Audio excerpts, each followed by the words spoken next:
To get the ball rolling today, we bring you guys highlights from the launch of another epic Film Africa event taking place for 2013. Still in full swing as we speak, it's 10 days of screenings and interactive offerings showcasing some of the most vibrant cinematography coming out of the motherland. And for the big launch, guests were treated to a Q&A with Jahmil X.T.Qubeka as his film Of Good Report opened proceedings.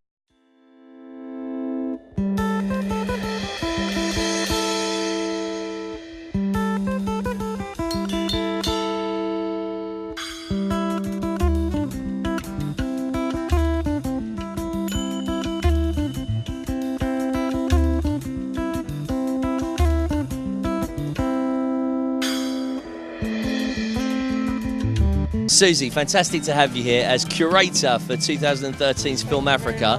Where do you start with something like that? What, the films? You just start watching. We had a list of 200 films that have been submitted, that were on our list that we've been scouting, and I just spent the summer watching films in front of my computer. So it's amazing to see it on a big screen. It's like, wow.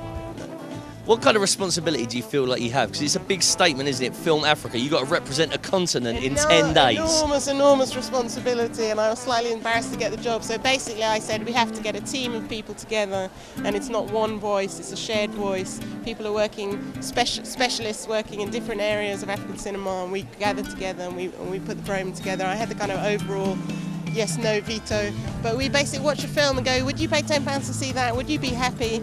And basically every single film in the festival we can vouch for.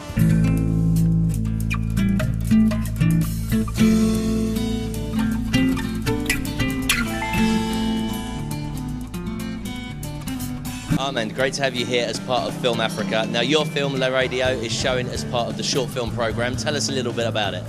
La Radio is a short film.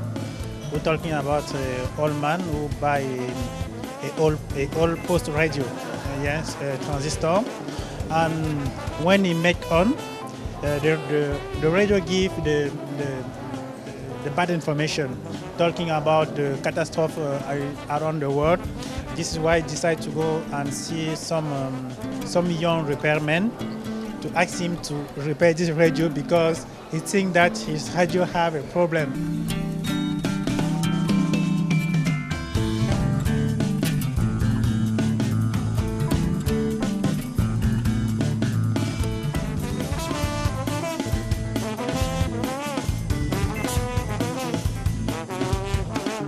Jahmil, great to have you here as part of Film Africa. Now, a big look for you opening the festival. What does that feel like? Awesome, man. Hence I had to put on my best suit, you know.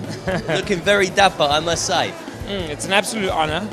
You know, the work that the Royal African Society is doing and Film Africa itself, Suzy Gillett, you know, I think her and her colleagues are doing amazing work. Basically in them, you know, bringing focus to African films and bringing films that wouldn't otherwise be seen by UK audiences is an amazing thing. To see such an appreciation of African work is not something I was expecting. So to see it, yeah, and for people like me, it's a total affirmation, you know, so I feel appreciated and I feel the work of Africans is appreciated. I mean, when you look at the book and see all of the films that are here, if you see the program, it's an appreciation of African cinema. Tango is an ever-evolving dance form. It relies heavily on improvisation. The thing with tango is umuntu wesilisa uye othatha i-lead. He leads with strength. Give us a tune. And he leads with passion. Rungano, great to have you here, Film Africa 2013, part of the award-winning alumni from the festival. Is it good to be back? It's good to be back. I love being here. I love Film Africa. It's one of my favourite festivals, so yes. Why is it important that we have an event like this? Because, of course, African cinema doesn't get to have a place to show itself off. And I think this is a great event. I love the fact that lots of people are here, you know, so there's a market for it, and I think it can only get stronger. There's a lot of second generation, third generation Africans in the UK, and we seldom see ourselves on screen in any capacity. Our stories are different, but they're the same. So they're the same in that they're universal. Love is universal, hate is universal, anger is universal. But they're different in terms of, like, I don't really know the South African culture. I don't really know the Zimbabwean culture. I don't really know, you know. I want to know more, and I want to see those films. I want to see Africans as human beings, not just starving on the news with flies on their faces. How important do you think it is that people of African descent take the bull by the horns and do things themselves? Has it come to that point now? Yeah, of course it has, because I mean, as a filmmaker who's based here, we're constantly told all the time that the films that we make and the stories that we tell are niche.